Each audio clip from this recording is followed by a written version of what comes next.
అలాగే అన్న. మన దేవాది దేవునికి మహిమ చెల్లించుకుంటూ మీ అందరికీ నా హృదయపూర్వక వందనాలు చెల్లించుకుంటున్నాను. ముఖ్యంగా అన్నగారికి మీకందరికీ మరొకసారి వందనాలు. వాక్యపట్నంలోకి వెళ్దామండి. మనము ఈరోజు ధ్యానించుకోబోయే అంశము క్రమశిక్షణ. క్రీస్తులో క్రమశిక్షణ. హెబ్రీ పత్రిక 12వ అధ్యాయము 5వ వచనం నుంచి 9వ వచనం వరకు. మరియు నా కుమారుడా, ప్రభు చేయు శిక్షను తృణీకరింపకము, ఆయనను గద్దించినప్పుడు విసుకకుము. ప్రభు తాను ప్రేమించు వారిని శిక్షించి తాను స్వీకరించు ప్రతి కుమారుని దండించు అని కుమారునితో సంభాషించినట్లు నీతో సంభాషించును. ఆయన హెచ్చరికను మరచితిరి. శిక్షాఫలం పొందుటకై మీరు సహించుచున్నారు. దేవుడు కుమారునుగా మిమ్మును చూచుచున్నాడు. దేవుడు తండ్రి శిక్షింపని కుమారుడు కుమారుల యందు శిక్షలో పాలు పొందుచున్నారు. మీరు పొందని యెడల దుర్బీజులే గాని కుమారులు కారు. మరియు శరీర సంబంధమైన తండ్రులు మనకు శిక్షకులై ఉండిరి. వారి యందు భయభక్తులు కలిగి ఉంటిమి. అట్లయితే ఆత్మకు తండ్రి అయిన వానికి మరి ఎక్కువగా లోబడవలను కదా. ఈరోజు అండి ఈ వాక్యం ఆల్మోస్ట్ అందరికి అర్థమైపోయి ఉంటుంది. మనం ఏం చేస్తామంటే ఈ లోకంలో ఉన్న మన ఫాదర్ మనం లోబడతాం, కొంతమంది లోబడరు. కానీ మనం ఆత్మ సంబంధమైన మన తండ్రి యేసుక్రీస్తు వారు మన త్రియేక దేవుళ్ళు తండ్రి, కుమార, పరిశుద్ధాత్మ, ఈ ముగ్గురు మనల్ని అనాది కాలం నుంచి కడుతూ వస్తున్నారు. ఏ విధంగా అంటే మనల్ని ఒక పరిశుద్ధత అనే ఒక ట్రాక్ లో మనల్ని నడిపిస్తూ వస్తున్నారు. దేవాది దేవుడు మన పట్ల కొన్ని అద్భుతమైన తలంపులు కలిగి ఉన్నాడు. మనం ఏం చేస్తామంటే తండ్రి శిక్షణ ఏదైతే ఉందో దాన్ని పూర్తిగా పక్కకి పెట్టేసి మన స్వంత నిర్ణయాలు, మన స్వయంని ఆధారం చేసుకొని నడుస్తూ ఉంటాం. ఇలా నడవడం ద్వారా ఏమవుతుంది అనంటే మనకి మేలే కదా అని కొంతమంది అనుకుంటారు. ఆత్మ సంబంధమైన దోవలో మనం నడవకుండా కొన్నిసార్లు తప్పు దోవలో నడుస్తూ ఉంటాం. అప్పటికి మనల్ని దండించి, మనతో సంభాషించి, మనల్ని హెచ్చరించి ఎన్ని చేసినప్పటికీ తర్వాత దాన్ని ఫలితార్థం చూసుకున్న తర్వాత మనం ఆశ్చర్యపోతాం. ఇది ఇలా జరుగుతుంది అని మనం అనుకుంటాం. మనం ఒకటి వేసుకుంటాం మన మైండ్ లో, ఒక ఇమాజిన్, ఒక ఊహ మన మెదడులో వేసేసుకొని ఇది ఇలానే అయిపోద్ది అని మనం అనుకుంటాం. అది దేవుని పనైనా లేకపోతే మన పనైనా ఇది ఇలా అయిపోతుంది, నేను అనుకుంటే జరగాల్సిందే అని మన ఆలోచనలు దేవుని మీద రుద్దుతూ ఉంటాం. ఆయనకే మనం సలహాలు ఇస్తూ ఉంటాం. దేవా, నా జీవితంలో ఇలా చెయ్యి, నాకు ఇలా చేయాలని లేదు, ఇలా చేస్తే సమయం చాలా ఎక్కువగా పడుతుంది, కాబట్టి నువ్వు నన్ను తొందరగా దీవించు అని అడిగే మహాభక్తులు కూడా ఉన్నారు ఈ రోజులలో. ఇక్కడ ఒక భయంకరమైన మాట ఉంది, మీరు పొందని ఎడల దుర్బీజులే గాని కుమారులు కారు. మీరు కొంతమందికి దీన్ని అర్థం కాకపోయి ఉండొచ్చు, కొంతమందికి అర్థమై ఉండొచ్చు. ఇక్కడ దుర్బీజులు అంటే అక్రమంగా పుట్టినవారు అని అర్థం. అక్రమంగా అంటే మామూలుగా ఇప్పుడు అర్థమైపోయి ఉంటుంది చాలా మందికి. అంటే ఇది బిబ్లికల్ గా ఎలా తీసుకోవాలి అంటే, మనల్ని యేసు ప్రభువు వారు పరిశుద్ధతలో పెంచాడు. కానీ మనం ఏం చేస్తామంటే సాతాను కిందకి వాడి అండర్లోకి వెళ్ళిపోయి తప్పులు చేస్తూ, ఆ దుర్బీజునుడు ఎవరంటే అపవాది. ఉదాహరణకు చెప్పాలంటే బాప్తిసం ఇచ్చి యోహాను సర్ప సంతానమా అని పిలుస్తాడు. పరిసయ్యుల్ని, శాస్త్రుల్ని వాళ్ళు బాప్తిసం పొందడానికి వస్తారు. వచ్చినప్పుడు మీకు ఎవడరా బుద్ధి చెప్పింది అని వాళ్ళని తిడతాడు అక్కడ కొంచెం అలా. కానీ ఇక్కడ మరి ఎవరు దేవుని కుమారులు, ఎవరు దుర్బీజుల కుమారులు అని మనం చూసుకున్నట్లయితే, దేవుని చిత్తంలో ఎవరైతే నడుస్తారో ఆయన చిత్తానికి ఒప్పజెప్పుకొని ఆయన తలంపులకు లొంగి ఆయనకి మనం మన యథార్థతను కనపరుచుకుంటామో అప్పుడు మనం దేవుని కుమారులం అవుతాం. ఆయన ఏమంటారంటే, నేను సన్ ఆఫ్ గాడ్ అని పెట్టుకుంటారు, నేను దేవుని కుమారుణ్ణి అని.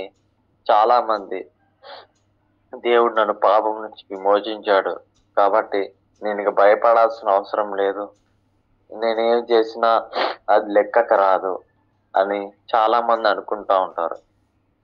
కానీ మనం ఏం చేయాలి? మనకి చెప్పబడిన పరిశుద్ధతను కాపాడుకోవాలి. అది ఏ విధంగా, ఎక్కడ చెప్పాడు దాని గురించి? అదే హెబ్రీ పత్రికలో 12వ అధ్యాయం 10వ వచనంలో రాసింది కదా, వారు కొన్ని దినములగుటకు తామకిష్టం వచ్చినట్లు మనలను శిక్షించిదిరు గాని మనము తన పరిశుద్ధతలో పాలు పొందవలనని మన కొరకే ఆయన శిక్షించున్నాడు. ఎందుకు శిక్షిస్తాడండి దేవుడు? మన మేలు కొరకు, మనం బాగుపడాలని. నిజమే కదా, కొన్నిసార్లు మన ఫ్యామిలీలో కొంతమంది మాట వింటారు, కొంతమంది మాట వినరు. పిల్లలు మాట వినని వాళ్ళని పక్కకి పెట్టేసి మాట వినే వాళ్ళని వాళ్ళ మీద ఫోకస్ చేసి, ఇలా చేయాలి నాన్న, ఇంకా ఇలా ఉండాలి, ఇలా చేయాలని వాళ్ళకి మంచి మంచి లెసన్స్ ఇస్తారు. మోటివేషన్ గా కానీ లేకపోతే ఇంకా దేని పరంగా కానీ పిల్లలకు మంచి ఒక రోల్ మోడల్ గా ఉంటారు ఫాదర్స్ కొంతమంది, అందరు కాదు. కానీ ఇక్కడ శిక్షించకపోతే ప్రేమ లేనట్ట అంటే, శిక్షిస్తేనే ప్రేమ ఉన్నట్టు. నేను ఎప్పుడూ ఒకటి నమ్ముతా ఉంటాను, అందరికి చెప్తా ఉంటాను, ఏంటంటే మిమ్మల్ని తిట్టి మిమ్మల్ని కొంత గర్దించే వాళ్ళే మంచి వాళ్ళు. ఎప్పుడూ మిమ్మల్ని పొగుడుతూ, ఎప్పుడూ మిమ్మల్ని లేకపోతే ఒక టాప్ లెవెల్లో తీసుకెళ్తే వాళ్ళు మంచి వాళ్ళు కాదు మీ దృష్టిలో, వాళ్ళే అసలైన చెడ్డవాళ్ళు. ఎందుకంటే వాళ్ళు ఎప్పుడు కిందకి పడద్రోయాలి అనే ఉద్దేశంలోనే ఉంటారు. కాబట్టి మనల్ని గర్దించి తిట్టి ఇలా కాదు అని మనల్ని బెదిరించి లేకపోతే మనల్ని సరిచేసే వాళ్ళే నిజమైన మన ఆత్మీయులు అవుతారు. అలా చేయకుండా ఎవరైతే ఉంటారో అసలు వాళ్ళు మనకి ఆత్మ సంబంధులే కారు. మన క్రమశిక్షణని ఎవరైతే కోరుకుంటారో, ఇటు పేరెంట్స్ అనే కాదు, వాళ్ళ పేరెంట్స్ అయితే ఇంకా గట్టిగా కోరుకుంటారు. ఇంకా మనం బయటికి వెళ్ళినప్పుడు కూడా చుట్టుపక్కల ఉన్న వాళ్ళు మనల్ని ఆ విషయంలో కొంచెం గమనిస్తూ ఉంటారు. అందుకే ఉంటుంది కదా సామెతల గ్రంథం 3:12లో, తండ్రి తనకు ఇష్టమైన కుమారుని గద్దించు రీతిగా యెహోవా తాను ప్రేమించు వారిని గద్దించును. గర్దించినంత మాత్రాన మన మీద ప్రేమ లేనట్టు కాదు. కొన్నిసార్లు దేవుడు మనకి ఏ రిప్లై ఇవ్వట్లేదు అని మనం బాధపడతా ఉంటాం. కానీ ఆయన తలంపులలో మనం ఎప్పుడు ఘనంగానే ఉంటాం. కానీ ఆయన్ని మాత్రం మనం చాలా కిందిలో ఉంచుతాం. ఎలా అంటే మన పరిశుద్ధత లేకుండా జీవించడం, ఆత్మ సంబంధమైన ఈవులు కలిగి ఉండి కూడా ఎవరికి ఉపయోగపడని జీవితం జీవించడం, ఆత్మీయ స్థితి లేకపోవడం, ప్రార్థన జీవితం లేకపోవడం, వాక్యానుసారమైన జీవితం లేకపోవడం, ఈ విషయాలలో తండ్రిని మనం ఏం చేస్తున్నాం? కింద కూర్చోబెడుతున్నాం. అపవాదిని మాత్రం వాడి క్రియలు, వాడి యొక్క ఆలోచనలు అనుసరిస్తూ వాడిని మాత్రం పైన కూర్చోబెడుతున్నాం. ఎవరికి మనం ప్లేస్మెంట్ ఎక్కువ ఇస్తున్నాం అనేది మనం ఈవేళ గుర్తు చేసుకోవాలి. ఒకవేళ మనం నిజంగా దేవుని కుమారులమై అయితే ఆయనకే ముందు మనం ప్రిఫరెన్స్ ఇస్తాం. దేవుని కుమారులం కాకపోతే ఏమవుతుంది? అపవాదికి ప్రిఫరెన్స్ ఇచ్చి మనం తప్పు చేస్తాం. పోనీ వాడు ఏమైనా బాగు చేస్తాడంటే వాడు నాశనం చేస్తాడు, దొంగతనం చేస్తాడు, చంపేస్తాడు. మనకు అన్ని ఇచ్చినట్టు కనబడుతుంది కానీ వాడు అక్కడ మనకేమి ఇయ్యడు. అపవాదికి తమను తాము ఈ రోజుల్లో చెప్పుకున్న వాళ్ళు కూడా చాలా మంది ఉన్నారు. గొప్ప గొప్ప వాళ్ళు, చదువుకున్న వాళ్ళు. ఇప్పుడు ఎలాగైతే మనం ఆరాధించుకుంటున్నామో అలాగనే సాతానుడు కూడా ఆరాధిస్తున్నారు చాలా మంది. ఆ చర్చిలు కూడా ఉన్నాయి, అది ఇండియాలో కూడా ఉంది. ఇలాంటి సంఘటనలు మనకి కొన్నిసార్లు చాలా విచిత్రంగా అనిపిస్తాయి. అంటే దేవునితో గడపకపోవడం ద్వారా ఎలా ఉంటుందంటే ఈ మాటలు కొంచెం చాలా మనల్ని బాధ పెడతా ఉంటాయి. కానీ మనం ఏం చేయాలి? ఆయన చిత్తానికి ఒప్పజెప్పుకొని, ఆయన చిత్తానికి ఒప్పజెప్పుకొని మనం నడిచినట్లయితే మనల్ని దేవుడే నడిపిస్తాడండి. తండ్రి మన పట్ల గొప్ప గొప్ప ప్రణాళికలు, గొప్ప గొప్ప తలంపులు, కొన్ని విషయాలు కలిగి ఉన్నాడు. కొన్ని అంటే కొన్ని కూడా కాదు, చాలా. మనల్ని ఎలా ఆయన సేవలో వాడుకోవాలి, మనం ఎలా ఆయన నిత్యత్వాన్ని పొందుకోవాలి అని ఆయన మనకు ఆల్రెడీ చెప్పి ఉన్నాడు. ఈ పరిశుద్ధ గ్రంథంలో మనతో మాట్లాడుతూ ఉన్నాడు. ఎప్పుడైతే మనం ఆయన శిక్షణలో నడుస్తామో, ఎప్పుడైతే ఆయన చిత్తాన్ని ఉపజెప్పుకొని మనం ఉంటామో అప్పుడు మన ప్లేస్మెంట్ అనేది ఉంటుందండి. మన ఆలోచనలలో డబ్బు, ధనం, లేకపోతే బంగారం, ఇల్లు, ఈ విషయాల వరకే ఆలోచిస్తూ ఉంటారు. కానీ దేవుడు మాత్రం గొప్పగా ఆలోచిస్తాడు. మనం ఎప్పుడైతే ఆయనను ముందు పెట్టి ఈ లోకానుసారమైన విషయాలన్నిటినీ వెనక్కి పెడతామో అప్పుడు నిజంగా మీరు ధనవంతులు అవుతారు. మీ అంత ధనవంతులు ఈ ప్రపంచంలోనే ఎవరు ఉంటారు. ఉదాహరణకు చూసుకుంటే యోసేపు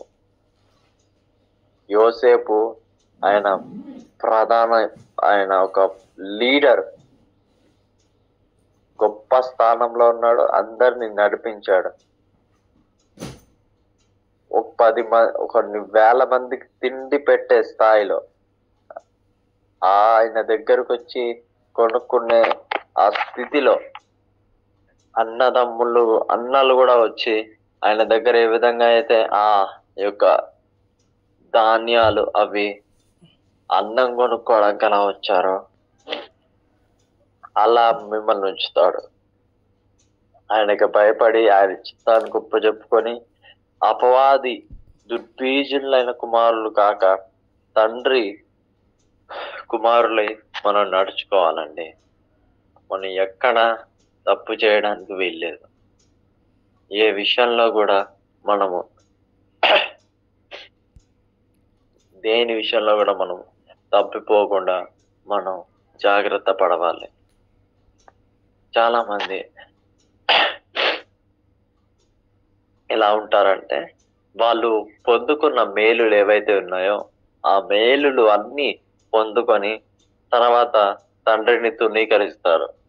ఆత్మ సంబంధమైన ఈవులు, అసలు ఆయన మన పట్ల ఉన్న ప్రణాళిక అదంతటిని తొలగించుకొని వాళ్ళ వ్యక్తిగత జీవితంలో వాళ్ళకి ఇష్టం వచ్చినట్టు బతుకుతారు. అడిగితే ఇది నా పర్సనల్ అంటారు. నా ఇష్టం వచ్చినట్టు నేను జీవిస్తా అంటారు. మై లైఫ్ మై రూల్స్ అని పెట్టుకుంటారు. ఒక కొటేషన్ పెట్టుకుంటారు. ఏమీ ఉండదు జీవితంలో. కాబట్టి మనం ఏం చేయాలండి? తండ్రి శిక్షణకు మనం ఒప్పుకొని, ఎందుకంటే మన దుర్బీజులం కాదు, యేసు రక్తంలో మనం కడుగబడి ఆయన చిత్తంలో ఉన్నవారం కాబట్టి, ఆయన నిత్యత్వాన్ని మనం యాజక సమూహం కాబట్టి మనము దుర్బీజులం కాము. దుర్బీజులు ఎవరు? అపవాదికి, వాడి సంబంధులు, వాడికి పుట్టిన వాళ్ళు, అపవాది ఆలోచనలకు, అపవాది సంబంధించినవి ఏవైతే ఉన్నాయో ఎవరైతే చేస్తారో వాళ్ళు అపవాది పిల్లలు అవుతారు. అపవాది పిల్లలయ్యి వాళ్ళు చేయరాని పనులన్నీ చేస్తూ దేవుని సన్నిధికి వస్తారు, తాము పరిశుద్ధులు అనిపించుకోవడానికి. మనం ఆ విధంగా ఉండకుండా తండ్రి చిత్తాన్ని గొప్పచెప్పుకొని మనల్ని మనం తగ్గించుకుంటూ ఆయనను ఇచ్చిస్తూ మనం ఆయన గర్తింపులను మనల్ని గర్తించినప్పుడు మనం విసకకుండా ఆయన మనకేది అనుగ్రహిస్తాడో అది మనం స్వీకరించి ప్రతి దాంట్లో, సంభాషణలో కానివ్వండి, హెచ్చరికలో, మరి దేనిలో మనము తండ్రిని ఎదిరించి వారమై ఉండకూడదు. మనం అందులో ఆ శిక్షలలో ఖచ్చితంగా మనము పాలు పొందాలి. మనం ఆయన ఎక్కువగా లోపడాలి. అదే పరిశుద్ధత. ఆయనకు ఒప్పుకోవడం, ఆయన చిత్తానికి ఒప్పుకొని మనం ఎప్పుడైతే నడుస్తామో, మన మేలు కొరకే అండి ఇవన్నీ, మన మేలు కొరకే. 10వ వచనం చదివినట్లయితే మన మేలు కొరకే ఆయన శిక్షించుచున్నాడు. మన మేలు కొరకే. మన మేలుల గురించి ఆలోచించే దేవుడు మనకు తోడుగా ఉండగా మనకెందుకండి ఇవన్నీ లోకానుసారమైనవి? లోకానుసారమైన విషయాలు, ధనభోగాలు, విచిత్రమైన ఆశలు, అందరూ నేను ఇలా ఉండాలి, అలా ఉండాలి అనే ఒక వ్యర్థమైన ఆలోచనలో మనం వదిలేసి, మనము ఆయన కుమారులం కాబట్టి, మనము దుర్బీజులం కాదు కాబట్టి మనం ఆయన కుమారులం అవ్వాలి. ఈరోజు దుర్బీజుల కుమారులు ఎవరో, దేవుని కుమారులు ఎవరో, తండ్రి కుమారులు ఎవరో, అది మనమే. మన ఆత్మీయ స్థితిని బట్టి మనమే పరిశీలన చేసుకుంటాం. కాబట్టి మనము ఆయన రక్తంలో కడగబడి పరిశుద్ధపరచబడి ఏ విధంగా అయితే మనం ఆయనకి దగ్గర అయ్యామో అలా మనము ప్రతి దినాన మన ఆత్మీయ స్థితిని మనం పెంపొందించుకుంటూ ఇలా కాన్ఫరెన్స్కి వస్తూ ఈ మీట్స్లో మనం పాల్గొంటూ మన ఆత్మీయ స్థితిని మనం బలపరుచుకోవాల్సిందిగా ప్రతి ఒక్కరిని నేను బతిమాలుకుంటూ ఈ యొక్క చిన్న వాక్యం దేవుడు దీవించలాగున నేను ఒప్పుకొనుచున్నాను. ఇంతటితో ఈ యొక్క వాక్యాన్ని ముగించుకుంటూ నేను అన్నగారికి ఒప్పచెప్పుచున్నాను.